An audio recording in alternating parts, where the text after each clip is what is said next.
शिवसेनेचे खासदार संजय राऊत यांना ईडीने ताब्यात घेतलं। पत्राचाळ पुनर्विकासातल्या आर्थिक गैरव्यवहार प्रकरणी त्यांच्यावर कारवाई झाली। त्यामुळे पत्राचाळ घोटाळा नेमका काय आहे पाहूयात त्याविषयीचाच हा रिपोर्ट।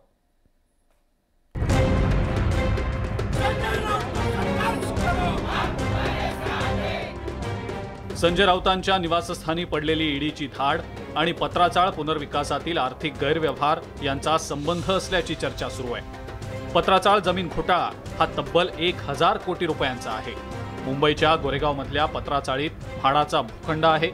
ईडीच्या आरोपानुसार प्रवीण राऊत यांच्या गुरु आशिष कन्स्ट्रक्शन कंपनीला ही चाळ विकसित करण्याचं काम देण्यात आलेलं होतं। मात्र त्यांनी या जागेचा काही भाग खासगी विकासकांना विकला असा आरोप आहे। प्रवीण राऊत यांच्यावर पत्राचाळीत राहणाऱ्या नागरिकांची फसवणूक केल्याचा आरोप केला जातोय। गुरु आशिष कन्स्ट्रक्शनला पत्राचाळचे 3000 फ्लॅट बांधकाम करायचे होते। त्यापैकी 672 फ्लॅट इथल्या भाडेकरूंना तर उर्वरित फ्लॅट म्हाडा आणि विकासक यांच्यात वाटून घ्यायचे होते। परंतु 2010 मध्ये प्रवीण राऊत यांनी गुरु आशिष कन्स्ट्रक्शन कंपनीचे 258% शेअर HDIL ला विकले। त्यानंतर 2011, 2012 तसंच 2013 मध्ये भूखंडाचे अनेक भाग इतर खासगी विकासकांना हस्तांतरित करण्यात आलेले होते। FSI ची परस्पर विक्री करून 1074 कोटी रुपये जमवल्याचा आरोप केला जातोय। त्याच वेळेला पत्राचाळीचा 1 इंचही पुनर्विकास झाला नाही। या प्रकरणात ईडीनं 2 फेब्रुवारीला प्रवीण राऊत यांना अटक केली होती। प्रवीण राऊत हे संजय राऊत यांच्या जवळचे असल्याचं ईडीतल्या सूत्रांचं म्हणणं आहे। प्रवीण राऊत यांनी सगळा पैसा त्यांचे मित्र आणि कुटुंबीय यांच्या विविध खात्यात वळता केला।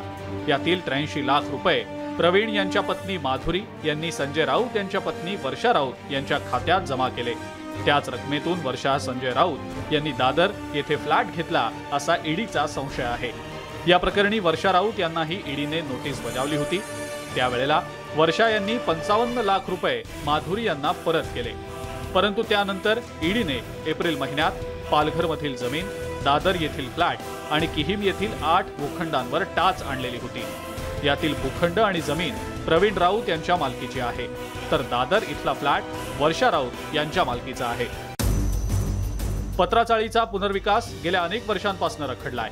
पुनर्विकासाची काही एक चिन्हही दिसत नाहीयेत। मात्र यात फक्त गैरव्यवहार आणि ईडीची कारवाईच होत असल्याचं दिसतंय।